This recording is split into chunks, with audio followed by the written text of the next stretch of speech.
ಅರಿವೇ ತಾನೆಂದು ನಂಬಿ ನಿಂದೊಡೆ ಮುಕ್ತಿ ಪೆರತಿಲ್ಲವೆಂಬುದು ನಿಗಮೋಕ್ತಿ. ತನು ಇಂದ್ರಿಯಾಳ ಹಸುವರ್ಗವನ್ನು ಬಿಟ್ಟು ಮನ ಬುದ್ಧಿ ಹಂತೆಯನ್ನು ಸುಟ್ಟು ಜನಿತ ಭೂತ ವಿಷಯವನ್ನು ಬೇರಿಟ್ಟು ಘನ ನಿರ್ಗುಣಾತ್ಮತೆಯನ್ನು ಅಳವಟ್ಟು ವಿಕೃತಿ ರೂಪ ವಿಶ್ವ ತುಷವೆಲ್ಲವನ್ನು ತೂರಿ ಪ್ರಕೃತಿ ಮಾಯೆಗಳನ್ನು ಮೀರಿ ಸುಕೃತಾದಿ ಕರ್ಮ ವಾಸನ ರಸವಾರಿ ಪ್ರಕಟಬಿಂಬ ಶಿಖವನೇರಿ ಭಾವ ಕಲ್ಪನೆ ಭೇದ ಬಣ್ಣವ ಅಳೆದು ಹೋಗಿ ಜೀವತತ್ವವನ್ನು ನೆರೆ ನೀಗಿ ತೀವಿ ಶಂಭುಲಿಂಗದೊಲಮೆಯ ಎಚ್ಚರಮಾಗಿ ಕೈವಲ್ಯ ಪಡೆದವನೇ ಯೋಗಿ.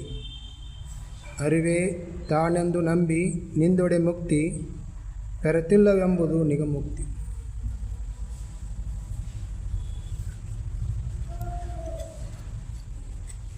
ಶಾಸ್ತ್ರ ಪುರಾಣ ನಿಗಮಾದಿಗಳು ಏನು ಹೇಳ್ತಪ್ಪ ಅದು ಸಾರ ಅಂದ್ರೆ ಇದೆ. ಅರಿವೇ ತಾನು ಅಂತ ಒಂದು ಹೇಳಿದ್ರೆ ಅರಿವೇ ತಾನು ಮುಕ್ತಿನೇ ಇಲ್ಲ ಅಂತ ಮಾತು ಹೇಳ್ತಾರೆ. ಅರಿವೇ ಗುರು ಅಂತ ಒಂದು ಕಡೆ ಹೇಳ್ತಾರೆ, ಅರಿವೇ ದೇವರು ಅಂತ ಹೇಳ್ತಾನೆ. ಅರ್ಥಾತ್ ಏನಪ್ಪ ಅಂದ್ರೆ ಎಲ್ಲಿವರೆಗೆ ಅಜ್ಞಾನದೊಳಗೆ ಉಳಿದಿರ್ತಾನೆ ಅಲ್ಲಿವರೆಗೆ ಮನುಷ್ಯ ದುಃಖನೇ ಇರ್ತಾನೆ. ಶರೀರನ ಅನ್ನೋದು ಅಜ್ಞಾನ, ಇದು ಸಾಮಾನ್ಯನಿಗೆ ತಿಳಿದಿಲ್ಲ. ಶರೀರನ ಅನ್ನೋದು ಅಜ್ಞಾನ ಅಥವಾ ತಪ್ಪು ತಿಳುವಳಿಕೆ, ಇದು ಮಾಯಿ ಆಟ ಅಂತ ಅನಿಸೋದಿಲ್ಲ. ಶರೀರನ ತಾನಾಗಿಬಿಟ್ಟಾನೆ. ಪ್ರತಿಯೊಬ್ಬರದ್ದು ಹೆಂಗೈತಿ, ಶರೀರ ಅಂದರೆ ನಾನು ಅಂದರೆ ಶರೀರ. ಶರೀರದ ಸಾಧನ ಅನ್ನೋದು ಗೊತ್ತಾಗಲ್ಲ. ಶರೀರ ಒಂದು ಸಾಧನ. ಶರೀರನ ತಾನಾಗಿಬಿಟ್ರೆ ಶರೀರಕ್ಕೆ ಆಯುಷ್ಯ ಐತಿ. ಮತ್ತು ಇದಕ್ಕೆ ರೋಗ ರುಚಿಗಳ ಭಾಳ ಐತಿ. ಹುಟ್ಟೈತೆ ಅಂದಮೇಲೆ ಸಾವು ಐತಿ. ಹಸು ತೃಷಿಗಳ ಬಾಧೆ ಐತಿ ದಿನ. ಇದು ಪಂಚವಾಯುಭೂತಗಳ ವಿಕಾರದಿಂದ ಇದು ವಿಕಾರ. ಅದಕ್ಕೆ ಎಲ್ಲಿವರೆಗೆ ನೀ ಅಜ್ಞಾನದೊಳಗೆ ಅಜ್ಞಾನದೊಳಗೆ ಮುಗಿರ್ತಿ ಅಲ್ಲಿವರೆಗೆ ದುಃಖ ತೆಪ್ಪೋದಿಲ್ಲ. ಮುಕ್ತಿ ಅನ್ನೋದಿಲ್ಲ. ಮುಕ್ತಿ ಅಂದರೆ ದುಃಖದಿಂದ ಬಿಡುಗಡೆ ಆಗೋದಿಲ್ಲ. ಅದಕ್ಕೆ ನೀ ಅರ್ಥಾತ್ ಏನಪ್ಪ ವಿಚಾರ ಮಾಡ್ಕೊಂಡವು, ಈ ಶರೀರ ಭಾವದಿಂದ ಹೊರಗೆ ಬರಬೇಕಂತ ಅವ್ರು ತಿಳಿದವ್ರು ಹೇಳಾಕತ್ತಾರೆ. ಆದರೆ ಶರೀರ ನಾನಂತ ನನ್ನ ವಿಚಾರ ನೀಡಿದವು. ಎದ್ದ ತಕ್ಷಣ ಶುರು ಆಗೋದು ಏನಾಕೈತಿ, ಶರೀರ ಭಾವ. ಶರೀರ ನಾನಂತ ಭಾವ ಬರ್ತೈತಿ. ಈ ಶರೀರ ಭಾವ ಬಂತಂದ್ರೆ ಜಗದ ಭಾವ ಶುರು ಆಕೈತಿ. ಜಗದ ಭಾವ ಶುರು ಆಯ್ತು ಅಂದ್ರೆ ಭೇದ ಭಾವ ಶುರು ಆಕೈತಿ. ಭೇದ ಭಾವದಿಂದ ದುಃಖ ಶುರು ಆಕೈತಿ. ಭೇದ ಭಾವ ಎಲ್ಲೈತಿ, ಭೇದ ಭಾವ ಎಲ್ಲೈತಿ ಅಲ್ಲೇ ದುಃಖ ಇದ್ದಿದ್ದ. ಅದಕ್ಕೆ ಮೊದಲನೇ ಮೆಟ್ಟಲು ಏನಪ್ಪ ಅಂದ್ರೆ ಈ ಅರಿವು ತಾನಂತ ಹೇಳ್ತಾರಲ್ಲ, ಇದನ್ನು ತಿಳಿಯುವಂಥ ವಿವೇಕ ಬೇಕಲ್ಲ. ಈ ಶರೀರನ ಭಾವ ಎಷ್ಟು ಗಟ್ಟಿ ಹಿಡ್ಕೊಂಡ್ಬಿಟ್ಟು ನೋಡಿ. ಸ್ವಲ್ಪ ಜಾಗ್ರಾವಸ್ಥೆ ಬಂತಂದ್ರೆ ಶುರು ಆಗಿಬಿಡ್ತದೆ ಈ ಶರೀರ ಭಾವನ ಬರ್ತದೆ. ಇದಕ್ಕೆ ಅನ್ಯವಾಗಿ ನಾನು ಬೇರೆ ಇದ್ದೇನೆ ಅನ್ನೋ ಭಾವ ಇಲ್ಲ. ಯಾಕಂದ್ರೆ ಅಲ್ಲಿ ವಿವೇಕ ಜಾಗ್ರ ಆಗಿಲ್ಲ. ಮತಿ ಮಂದಮತಿ ಆಗೈತಿ ಅಥವಾ ಜಡಮತಿ ಆಗೈತಿ.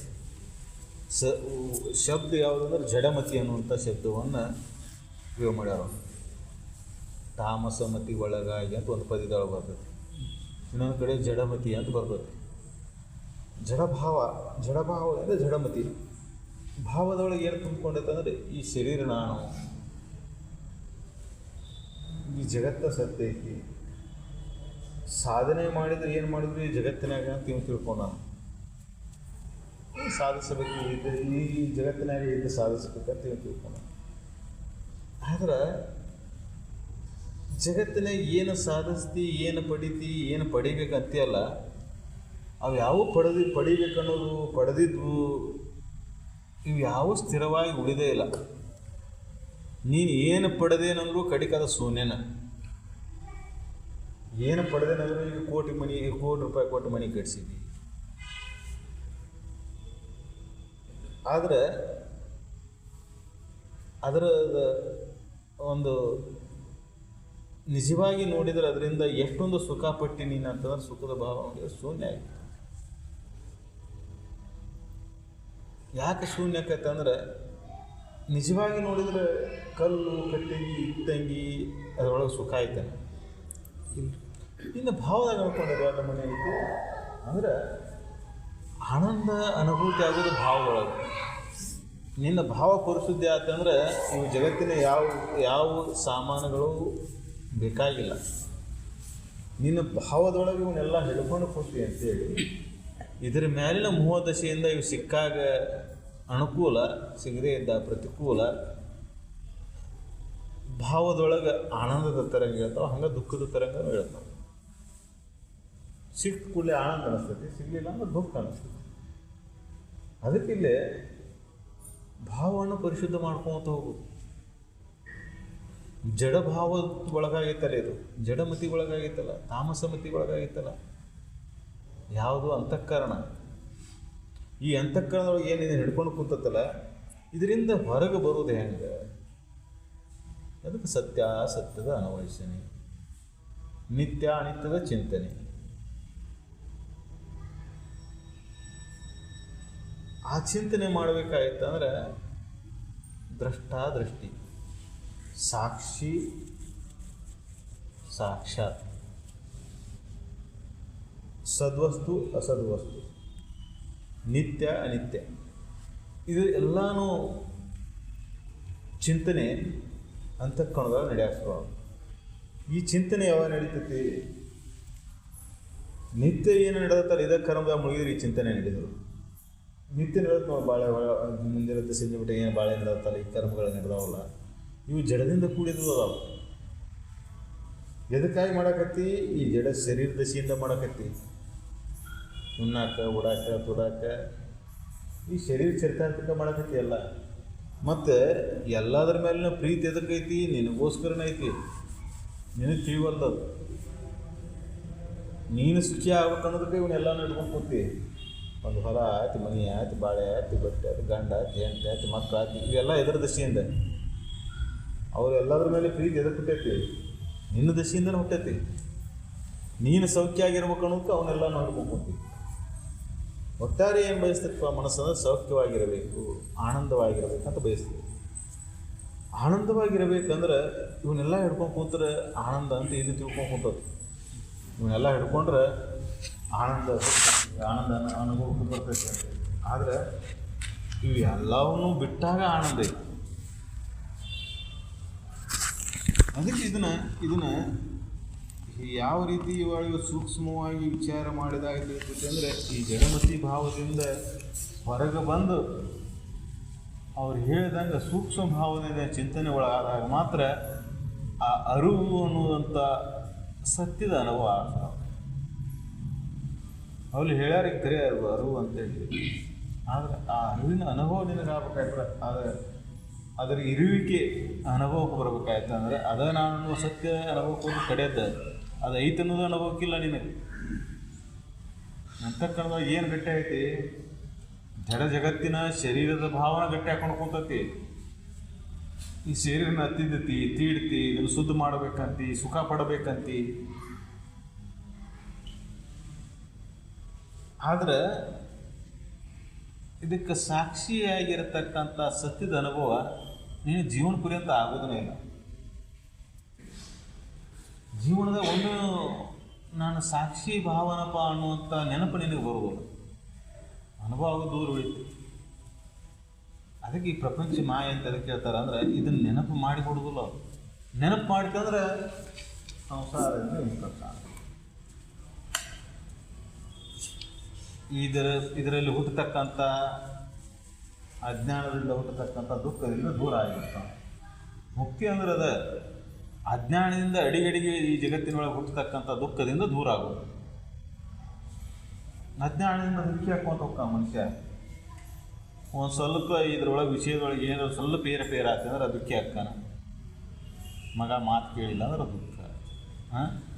ತನಗೆ ಅನುಕೂಲ ಆದ ಸುಖ, ಪ್ರತಿಕೂಲ ಆದ ದುಃಖ. ಚಲೋತ್ನೇ ಬೆಳೆ ಬಂದ್ರೆ ಬರಲಿಲ್ಲ ಅಂದ್ರೆ ಇದ್ರೊಳಗೆ ಒಂದು ಸ್ವಲ್ಪ ಏನಾರ ಬದಲಾವಣೆ ಆಯ್ತು ಅಂದ್ರೆ ಭಾವ ಕೆಟ್ಟ ಬಿಡ್ತೈತಿ. ಕೆಡು ವಸ್ತು ಕೆಟ್ಟು ಹೋಗೋದೇ ಇದೆ. ಜಗತ್ತಿನ ಎಲ್ಲ ವಿಷಯಾದಿಗಳು ಕೆಟ್ಟು ಹೋಗುವ. ಅದಕ್ಕಾಗಿ ನೀನು ಅಂತಃಕರಣವನ್ನು ಯಾಕೆ ಕೆಡಿಸ್ಕೊಳಕತ್ತಿ? ಯಾಕಂದ್ರೆ ಅದಕ್ಕೆ ಜಡಮತಿಗೊಳಗಾಗಿ, ತಾಮಸಮತಿಗೊಳಗಾಗಿ ಜಡಭಾವವನ್ನು ಹಿಡ್ಕೊಂಡು ಕುಂತತ್ತಿದ್ದು ನಂದು ಅಂತ ಎಲ್ಲ ಹಿಡ್ಕೊಂಡು ಕುಂತತ್ತಲ್ಲ, ಅವೆಲ್ಲ ಜಡ ವಸ್ತುಗಳು ಅದಾವೆ. ಶರೀರ ಮೊದಲಾಗಿ ಶರೀರ ಏನು ಸೂಕ್ಷ್ಮ ಇದು ಜಡ ವಸ್ತುನ. ಒಂದು ಕಾಲಾಗಿದ್ದು ಮತ್ತೊಂದು ಕಾಲಾಗಿರೋದಿಲ್ಲ, ಒಂದು ಸಮಯದಾಗಿದ್ದು ಮತ್ತೊಂದು ಸಮಯದಾಗಿಲ್ಲ, ಒಂದು ಅವಸ್ಥೆ ಒಳಗಿದ್ದು ಮತ್ತೊಂದು ಅವಸ್ಥೆ ಒಳಗಿಲ್ಲ. ಕನಸಿನಾಗ ಇದ್ದಂಥ ಶರೀರ ಎಚ್ಚರದಾಗಿಲ್ಲ, ಎಚ್ಚರದಾಗಿದ್ದ ಶರೀರ ಕನಸಿನಾಗಿಲ್ಲ. ಅದಕ್ಕೆ ಇಂಥ ಜಡ ಶರೀರವನ್ನೇ ನಂಬ್ಕೊಂಡು ಕುಂತಿಯಲ್ಲ, ಇದು ಜಡ ಶರೀರವನ್ನು ನಂಬ್ಕೊಂಡು ಕುಂತಿದ್ದ ಜಡಮತಿ.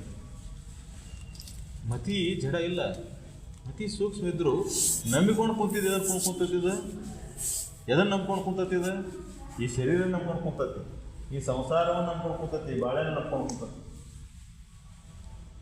ಅದಕ್ಕೆ ಈ ಭಾವದಿಂದ ಹೊರಗೆ ಬರಬೇಕಾಯ್ತು ಅಂದ್ರೆ ಆ ಸೂಕ್ಷ್ಮವಾದ ಅರಿವಿನ ಅನುಭವ ಆಗೋದು ಭಾಳ ದೂರದ ಮಾತು. ಅದು ಐತೆ ಅನ್ನುವಂಥ ಸ್ವಲ್ಪ ನೆನಪರ ಆಗುತ್ತೆ. ಅರಿವು ರೈತಿಲ್ ನೋಡೋವಂತ ಮಾತಾಡ್ಕೊಂಡು ಸಿಟಿ ಬಂದ ಬೇಯ್ತಾರೆ. ಅರಿವು ಇಲ್ಲ ಅವನಿಗೆ. ಅಂದರೆ ಯಥಾರ್ಥ ಏನಪ್ಪ ಅಂದ್ರೆ ಪೂರ್ಣ ಜಡಮತಿ ಒಳಗಾಗಿ ಜಡ ಜಗತ್ತಿನ ವಿಷಯಾದಿಗಳಲ್ಲಿ ಬಡದಾಡ್ಕೋತ ಈ ಜಗತ್ತಿನೊಳಗಿಂದ ಏನೈತಲ್ಲ, ಇದು ಯಾವುದೂ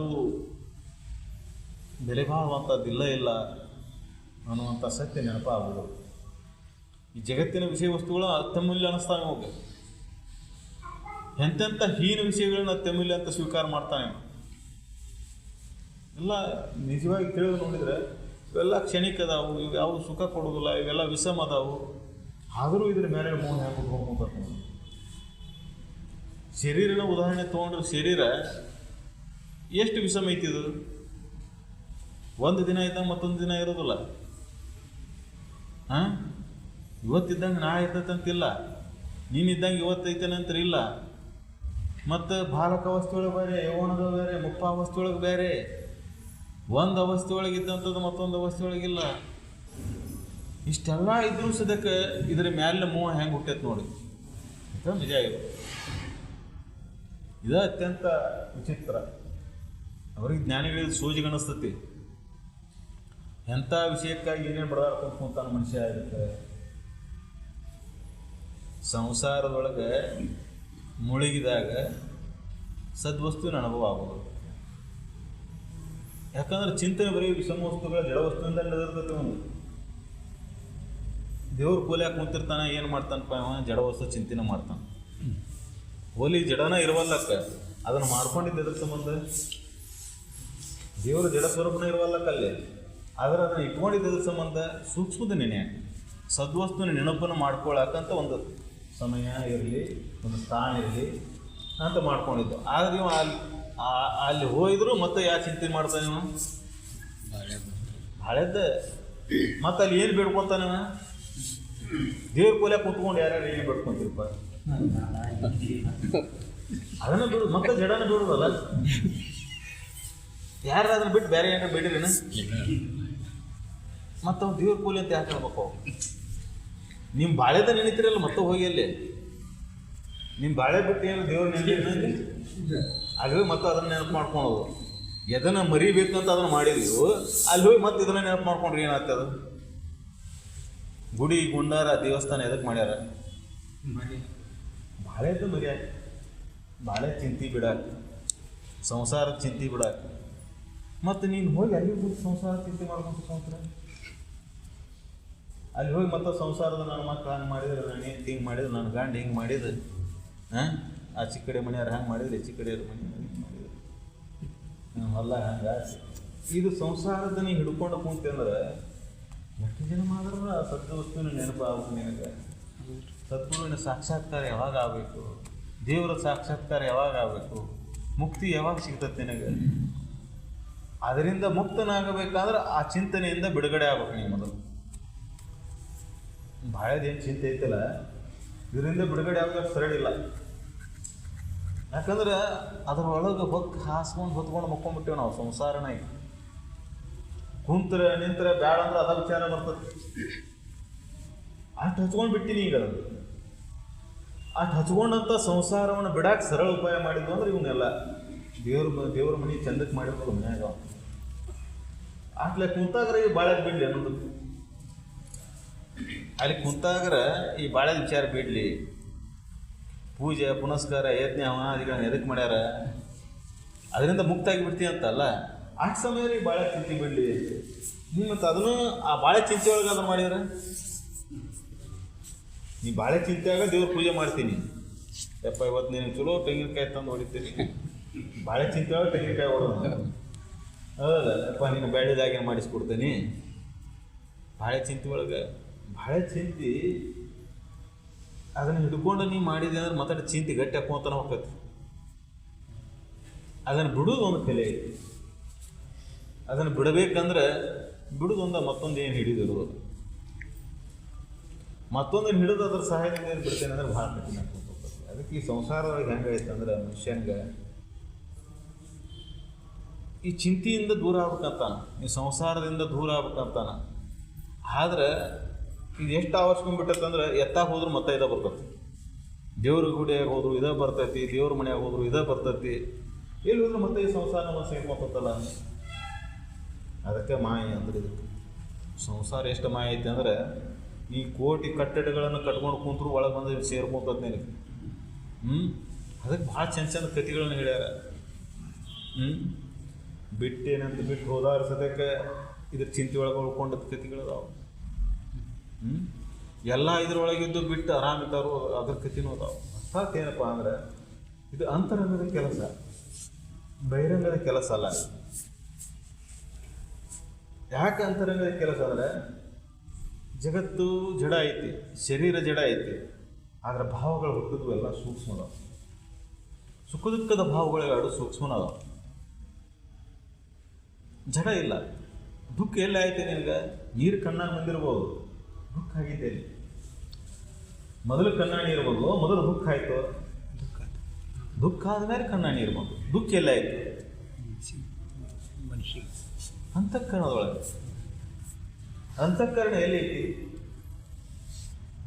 ಅಂತಃಕರಣ ಎಲ್ಲೈತಿ? ದೇಹದ ಒಳಗೈತಿ, ದೇಹದ ಹೊರಗೈತಿ. ಅಂತಃಕರಣ ಅನ್ನೋದು ಸೂಕ್ಷ್ಮ ಐತಿ, ಒಳಗ ಹೊರಗ ಅಂತ ಹೇಳಕ್ ಬರ್ಬೋದು. ಜಡ ವಸ್ತು ಅಲ್ಲ. ಈ ಶರೀರ ಇಲ್ದಾಗ ಅಂತಃಕರಣ ಐತಿ, ಈ ಜಡ ಶರೀರದಾಗ ಐತಿ ಅಂತ ತಿಳ್ಕೊಂಡು ಕುಂದರಬೇಡ ನೀ. ಈ ಶರೀರ ಇಲ್ದಾಗ ಸೂಕ್ಷ್ಮ ಶರೀರ ಬಂತಿ, ಅಲ್ಲಿ ಅಂತಃಕರಣ ಇಲ್ಲ, ಅಲ್ಲಿ ದುಃಖ ಆಗಿಲ್ಲ ನಿನಗೆ. ಈ ಶರೀರ ಇದ್ದಾಗ ಅಷ್ಟ ದುಃಖ ಆಯ್ತು ಅಂತ ತಿಳ್ಕೊಬೇಡ. ಈ ಶರೀರ ಇಲ್ಲಾಗ ದುಃಖ ಆಯ್ತು ನಿನಗೆ. ಯಾಕಂದ್ರೆ ಈ ಶರೀರ ಈ ಜಗತ್ತನ್ನ ನೀ ಅಂತಃಕರಣದೊಳಗೆ ತುಂಬ್ಕೊಂಡು ಕುಂತಿ. ಎಲ್ಲಿ ತುಂಬ್ಕೊಂಡು ಕುಂತಿ? ಅಂತಃಕರಣದೊಳಗೆ ತುಂಬ್ಕೊಂಡು ಕುಂತಿ. ಆ ಅಂತಃಕರಣ ವಿಷಮ ಆಗೈತಿ, ಶರೀರ ವಿಷಮ ಆಗೋಲ್ಲ. ಇದ್ರ ಪ್ರಕೃತಿ ನೇಮ, ಇದು ವಿಷಮ ಆಗೋದು, ಕೆಡೋದು ಶುದ್ಧ ಆಗೋದು ಪ್ರಕೃತಿ ನೇಮ.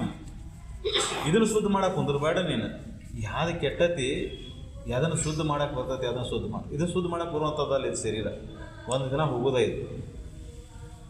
ಯಾವ್ದನ್ನು ನೀ ಕೆಡಿಸ್ಕೊಂಡು ಶುದ್ಧ ಆಗಿರ್ಬೇಕಾಯ್ತು, ನೀ ಕೆಡಿಸ್ಕೊಂಡು ಅದನ್ನು ಶುದ್ಧ ಮಾಡು.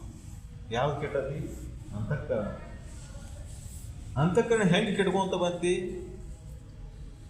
ಹೆಂಗೆ ಕೆಟ್ಕೊಂತ ಬಂತಿ ಅಂದ್ರೆ, ಜಗತ್ತಿನ ವಿಷಯಾದಿಗಳ ಮೇಲಿನ ಮೋಹ ಹೆಂಗೆ ಬೆಳ್ಕೊಂತ ಹೋಗಿ ಹಂಗೆ ಕೆಟ್ಕೊಂತ ಬಂತು. ಅದು ಅರ್ಥಾತ್ ಏನಪ್ಪ?